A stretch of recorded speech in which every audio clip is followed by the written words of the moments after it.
colleagues, ladies and gentlemen.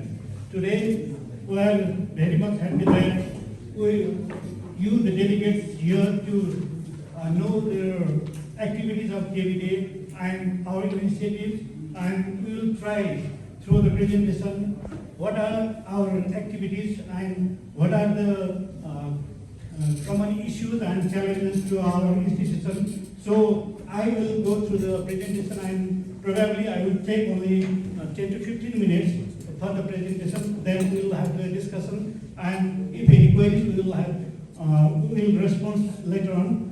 After this presentation, we have a short documentary of 5 minutes, and we will show you all. So let's begin from the presentation.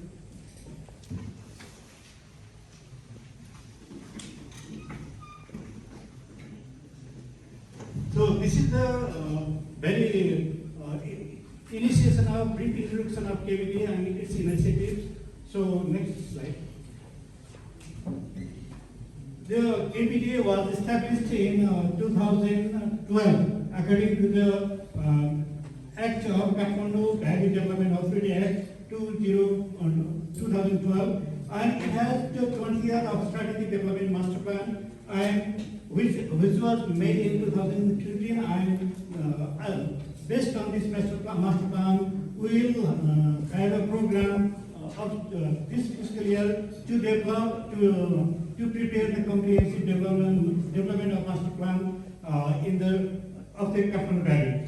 So we have the authority of this total valley, and the total area of the valley is 64,470 hectares, and it covers 3 districts, and it has 2 metropolitan cities which along with 16 municipalities. So the institutional arrangement of our KVDA is we have the apex body in the Ministry of Urban Development, and the Physical Development Board that is chaired by the Minister of Urban Development will approve all the issues and our different activities, even the yearly programs. Then we have also the Board of Directors under KVDA, and Minister of Urban Development as chairperson in the Physical Development Board, and there are the members. Basically, we have the members from Ministry from the Bagmati province and secretaries of different concerned ministries, along with the mayors of six municipalities assigned by MOD. Also in the Board of Directors, there is Development Commissioner as chairperson, and there are some members, and they are representatives from government institutions and different street urban development and management experts that is recommended by MOD. So, main objective of Kathmandu Valley Development Authority is basically we have the authority according to the Act I have already mentioned you.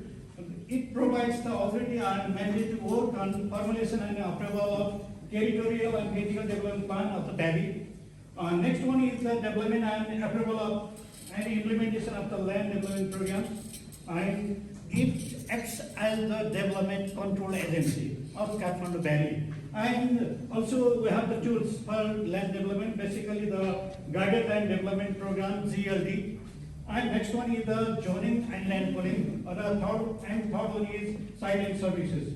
Basically we focused on what are the activities basically the first step is the planning, second one is the developing activities, third one is the monitoring, and then regulating and prohibiting. This is in the Act of KVDA.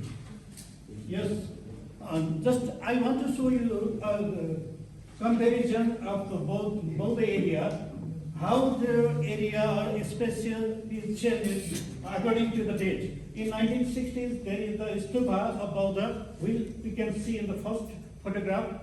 Then this is the stupa, above the stupa, and very near to Pashupatinath. And in 2003, the landscape has been changed. There are number of housing here, and in 2020, the scenery is very changes, and then we are facing the same issues in several areas of the Kathmandu Valley. And if we go in the historical timeline, then we have the Kathmandu Valley Town Development Committee formed in 1976, and before that, we have the physical development plan of Kathmandu Valley in 1969, and it was my birth year, 1969. And it is around 53 years back, we had the physical development plan in Kathmandu Valley. Now, this is the very good time that we are preparing the comprehensive master plan of Kathmandu Valley Development Authority and basically the Kathmandu Valley. And next, in 1988, we have the Kathmandu Valley Development Authority formed. Then, in 1991, Kathmandu Valley Urban Development Plan and Programs have been developed. In 1998, Town Development Act was formulated and enacted, and according to that act, we were working up to 2012. After 2012, the scenario and the act was changed, and the Town Development Committee was reformed as Kathmandu Valley Development Authority there. And then we have in 2002 the long-term development concept of Kathmandu Valley, and in KVDA Act came in 2012, and we are just preparing the Kathmandu Valley Comprehensive Master Plan, basically the physical development plan of Kathmandu Valley, and we have already recruited the consultant, and they are in the field. They are preparing the inception report and all the things for the preparation of Comprehensive Master Plan. Next one. So, what are the tools and what are the activities we are going? We have in practice that we have public sector and private sector. Basically, we are doing the activities according to our act and regulations. That from the public sector, we are developing the land as guided land development, site and services, and land pooling. And the land pooling is the very democratic tools for the land development activities, and we are practicing more and more. According to the data of our KVDA, total number of land pooling projects till now, from the beginning is 22, and 12 are completed. The total land pool is 698 hectares, that is 296 completed, and the rest are ongoing. And total plots generated is 17,000 plots are generated. And in the private sector also, we develop land parcel, group housing and apartment. Basically, from the private sector, we issue the planning permit to the private sector, and they they develop the land as very good land for the housing, and even the row housing, group housing, and the apartment. Yeah. The land pooling project is very, I have already mentioned you that land pooling project is very democratic approach, and main principle of land pooling, you have already know the idea that zero investment and no displacement. It is the basic principle of land pooling. Land readjustment through the land pooling, and output is basically the developed plots with basic physical infrastructures, zero investment from the government, and government lands generated as open spaces and road areas and other things, because we have the mandate that at least 5% the total land should be allocated for the open spaces. So at least 5% for open space, 15 to 20% as roads will be developed as the open space, and or the government land in the land pooling projects. Also, it controls the land fragmentation further. And also we have some learning from the land pooling project that alongside the project's approval of urban design guidelines and bylaws needed, because we develop different manuals and handbooks that they are just as a reference for the guidelines to develop land pooling projects. Also, we have limited power sharing with the user committee. This is the learning. Rigorous exercise on the readjustment plan, because the land issue is very critical for our country, because all the parcel of land, except the government land, most of the land is owned by the private people, and it is very difficult to have the consensus, and even the preparation of this re-additional plan, there will be different dialogues and all the things during the re-adjustment plan preparation. Also, strong coordination with the local government units. We have to consult with the local users, local authorities, and even more people to develop the consensus and the approval of the plan.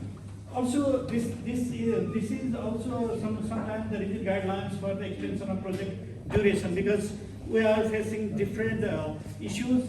Most of the projects have the more time extension, and there is the issue of land fragmentation and all the things. So it is very critical for the land pooling project even we are facing nowadays. So this is the Diversity land pooling project. After this presentation, we will go to this area, how the planning approach has been made here, what is the activities and all the things. Basically, we have the grid iron part catchment system of land development and even the road development. There are some open space developed as park. This one is the satellite image of 2007, and this is the satellite image of 2023. There we can have some ideas what is the difference between the satellite image of 2007 and 2023, because there are different fragmented land, irregular shape and all the things. Right now we have the regular shape, regular pattern of the area, regular shape, and very systematic development of urban infrastructures and services. So these are some examples of land development activities area, and we are just focusing the DBCD land pooling projects. And besides this, we have their Sinamangal, Sinditar, Kamiratar, Manora, and all the land pooling development activities are very nearly to their one and another, but we have very good result in the DBCD land pooling project. So, what is the impacts of DBCD land pooling projects? It will be the more concern to you all. First of all, before land pooling in 2007, it was the primary source of income, and then secondary and yes. The 2007, during the 2007, at that time, it was only, we have only the primary source of income, that is there was only the agricultural activities in the project area. Now there is the transformation of land from agricultural area to business area and the residential area. Right now we are facing that, we are reaching that secondary and tertiary sources of income is generated, and it has increased the economic vibrancy of the area. Also, while talking about the project land value, before land pooling project, in the time of very beginning of land pooling project, the project cost, the land pooling cost was per hectare, it was $1,227 per hectare. Right now, we are just have the data that 39, probably $40,000 per hectare. It means in an average 22 times increase of the land value after the development of the parcels. Also, we have the government land. Before land pooling project, 3.59 percentage of total area was government land. Now, right now, we have 9.63% of total area as government land. Basically, what happened after the land pooling project is flooding mitigation during monsoon time, and also it protects the landslide and all the hazardous activities of the areas. So, we have the dedicated public space, parks, and all the development and management activities. It is around 8% of the total area, and it also supports further to enhance the connectivity and mobility, and also enhance the water supply system. And we have the 1,400 kiloliter capacity of reservoir tank over there. Next. So next our activities are the road widening activities. Basic approach of road widening, which was very popular before some years. First of all, we go through the guided land development, where we mark the land, equal land contribution from the both sides of the small streets. That was guided by the guided land development policy and the act also. Next one was the construction on demand by local stakeholders. They contribute the land, and basically we get the land voluntarily. And some who have been given the acquisition, we did the land acquisition and we pay the compensation. What was the proper payments for pedestrians? We developed the road. We along with the pedestrians. Before road widening project, they are very difficult to provide the pedestrians footpaths, and also improve traffic flow within the valley, improve accessibility and safety of pedestrian. Basically, we have some learning also. We plan enforcement resulted in forced demolition, and also the impact unevenly distributed. Only roadside house was impacted because we could not apply the land pooling projects or house pooling projects over there. Only the buildings along with the streets were affected, and the rest of the people get the services. Also, we have some social economic impact of the road widening, and also this will be very remarkable, also in the land pooling projects also. Need of socio-economic assessment to address the issues of urban poor. This is the main issues that hits us frequently, because we have to think more for the urban poor during the road widening and even in the land pooling projects. So we have also as an authority that we issue the planning permit to the private developer. Basically, we give the planning permit and monitoring. Also, we have the authority of monitoring and regulations. And what is the learning in the public housing provision for urban poor? We have the provision in Act, but we are not able to have the provision of urban poor in the housing activities or housing development. Next one is this is a very remarkable project for us as PPP models of housing, because we issue the planning, we give the bylaws and all the things, even the supervision and review of the design, all the things we did. Our KVDA and even the DVC under Ministry of Urban Development did the review of the design and all the things, and this may be as a PPP project to the housing development in Kathmandu Valley.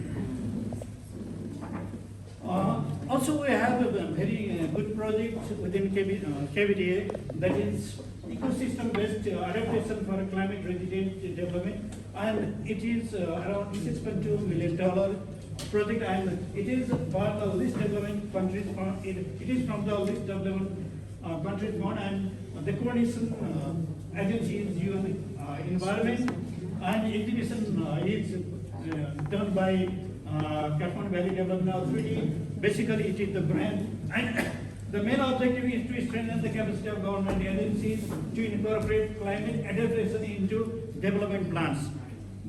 This is only the role model project, and we have to give the information, ideas, and all the documents to the local authorities, and we will develop spaces very good to address the climate adaptation and all the things, and this will be followed in acts, regulations, and even the activities of the local authorities. Next one is we also focus in some activities in the river corridor development. Basically, we did sometimes it is very good project for us, the Nepal corridor and Coconut flood control project. You can have some visual inspection during the visit to the Dipeswari. This is, we'll cross the river, this Nepal river. We did river training and nature-based solution activities to protect the land protection in the corridor development. Basically, the north-south link road is developed, traffic flow within the valley, land encroachment control, and 95% of the river corridor already completed. The learning is the corridor development is must to control land encroachment and improve traffic management, because we have to focus the rest of this river. We have almost 19 rivers and streams within the Kathmandu Valley, and I think around 10 to 12 river corridors have already in practices and already in development activities, and we have to go in details of the 19 river corridors. The project scope has been added and will be used to develop and implement measures to control flooding and in and around the corridor area. Because in the beginning, all the Kathmandu Valley landscape was very good, very attractive in terms of climate also. Later on, the improvement, the increase of settlements, they cover all the streams. Even the streams is changed to the small road corridors. Then we are facing the flooding during the rainy season. Next. So in the Vipala corridor, we have completed the corridor development. We can have river control, river training activities, even the roadside plantation and beautification of the river corridor. But we are just facing the sewage treatment and all the things is remaining, because we tried for the trunk sewer in the beginning, but it came some problems in the trunk sewer. So we have to go in detail of the sewer activities or sewerage system. The rest of the activities are very fine and good for the healthy corridor system. So now we have the very good dream project, that is new towns. I have 4 new towns in the 4 corner of Kathmandu Valley we are thinking of, and basically Kathmandu Isan. I have a very good area for the new town development. We just prepared the physical development plan and submitted to the cabinet. Later on, they will approve the cabinet will give the approval, and we will activate the land pooling project, this new town development project. Basically, 4 new towns with modern infrastructure. We are trying to have the smart city component and concept in the new town projects. And also, high urban population of the valley will have been managed with the new settlements of mixed land use system. This is a block plan, and this is the conceptual block plan of an aerial view of new town projects. And there will be typical central business districts and plot division types. We can have the ideas. Next one. And also we are thinking of regeneration and revitalization of the old settlements within the project areas. We will intervene some activities that will develop the cities as the new city activities, and we will try for the renovation and reintervention of the old cities within the project areas. So right now we have some policy and programs. First of all, the main program of KVDA is the comprehensive master plan preparation, and it is in progress. Next one is parks with the revenue rescue centers at 4 locations in the 4 areas of the Kathmandu Valley. Next one is the city revitalization program to protect old cultural cities and heritages. Also, we have some dream projects. Yes. We have some dream projects there. Survey and mapping of the high-resolution survey and mapping of Kathmandu Valley. Next one is metric addressing and housing numbering systems, generation of house numbers in GIS system. So we have some opportunities and challenges due to time constraints. This is on the presentation. So the physical development plan has already submitted to the ministry. It is under review. Next one is limited budget allocation for federal government and need for financial autonomy with the political legitimacy from all the 3 levels of government, and problems of land acquisition and launching of new projects. The approval process of land pooling projects is very tedious, and coordination with the local authorities is the main issue we are facing now. With this, I complete my presentation. After this, we have 5 minutes video. If you want to, we can display here.